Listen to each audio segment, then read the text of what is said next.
Salut la brigade, votre recette flash du jour aujourd'hui, c'est un pain d'épices. Mais c'est une recette bien spéciale que j'ai repris à Christophe Michalak, le célèbre pâtissier, parce que son pain d'épices, il est juste dingue. C'est un pain d'épices qui est très aérien, très léger, moelleux, pas trop sucré. On ressent bien en plus le goût des agrumes, enfin vous allez voir dans la recette, c'est vraiment quelque chose de fantastique. Évidemment dans la recette il y a du miel, utilisez du miel de votre région. Moi par exemple j'utilisais du miel de lavande, Mélanie Père qui est une apicultrice de notre région.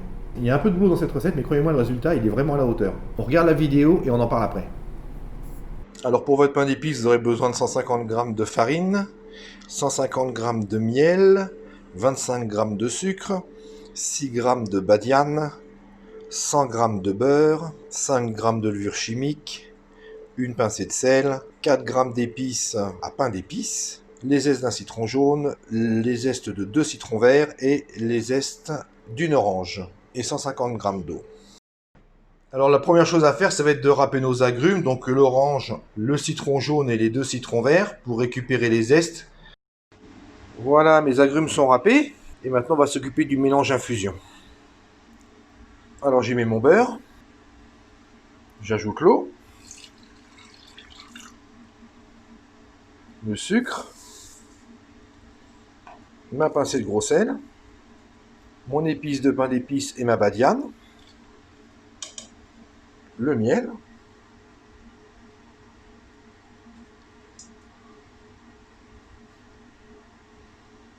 et on va monter le tout à ébullition. Je préchauffe mon four à 180 degrés.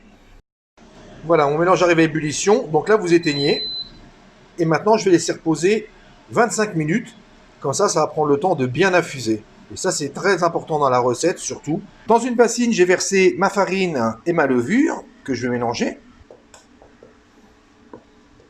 Je pose un tamis dessus ma bassine. Je verse mon appareil dans le tamis. Voilà, je l'aide à passer tout doucement.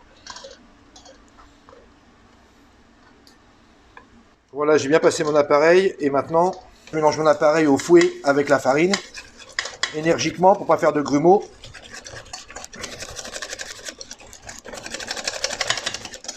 Et voilà, mon appareil est parfait, vous voyez la consistance. Il ne me reste plus qu'à le verser dans ma terrine.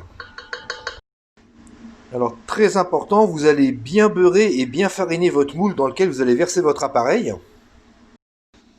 Et voilà, je verse mon appareil dans ma terrine.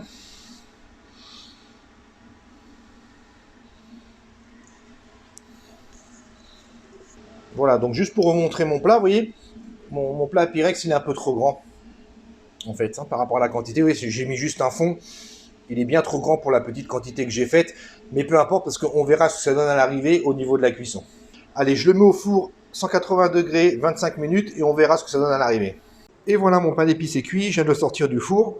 Alors déjà au niveau de l'odeur, c'est juste fantastique, sensationnel, c'est vraiment pas des choses qu'on a l'habitude d'avoir au niveau des odeurs comme ça, avec cette recette de pain d'épices. Je vais le démouler, le laisser refroidir et ensuite on en reparle. Alors pour une nappage de mon pain d'épices, je vais mélanger un peu d'abricot avec de l'eau. Et ensuite, je vais aller badigeonner mon pain d'épices avec. Donc voilà, j'ai mon mélange confiture d'abricot avec un petit peu d'eau. Alors, vous pouvez le faire aussi avec un nappage blond, sinon. Ça, c'est pour remplacer le nappage blond. Et je vais badigeonner mon pain d'épices avec cette confiture d'abricot diluée à l'eau pour lui donner un beau brillant, un beau lustré et un petit goût supplémentaire. Voilà, mon pain d'épices est terminé au niveau du lustrage. On peut le décorer avec de l'anis étoilé et également des bâtons de cannelle sur le dessus. Moi, là, je vais le trancher et je vais le servir à mes invités. Et voilà, la présentation de mon pain d'épices est terminée. Il ne me reste plus qu'à les servir à mes amis. J'espère que vous aussi, vous allez vous régaler autant que moi. Alors sincèrement, elle est dingue cette recette.